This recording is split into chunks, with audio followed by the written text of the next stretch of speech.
Hey guys, so this is an EV100SCN fixing kit. Here is the toilet seat.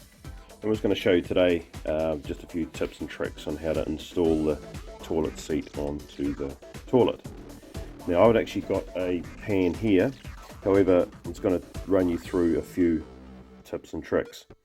So the bolt system works so that you assembled everything before you put it onto the pan.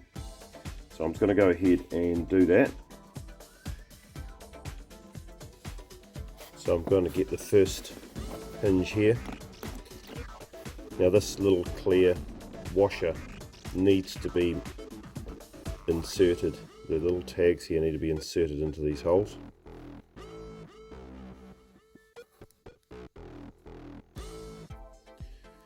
So that will sit on the pan and not skid around.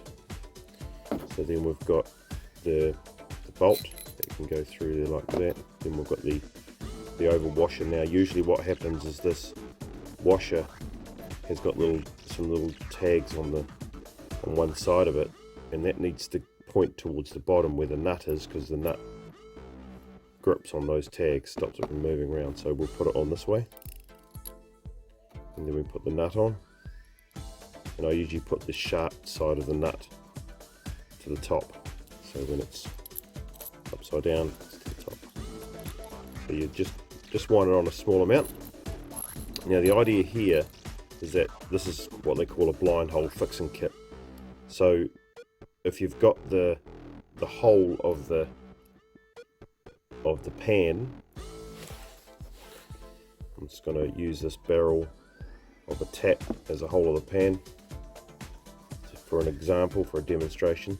And so the reason why this is oval and it's got a big slot in here is so that then is small enough to go through the hole, so the whole thing slips right through.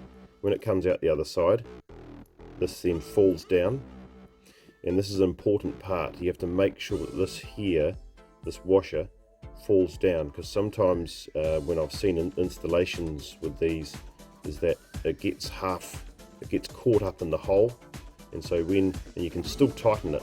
So as you're tightening this up, it's caught up in the hole and it will just never grip properly. So it needs to be right through and out the other side, and you can hear it rattling, and you can give it a little bit of a jiggle and it will rattle around, so that you know you've got it right through the hole, and it's going to grip perfectly on the underside of the pan.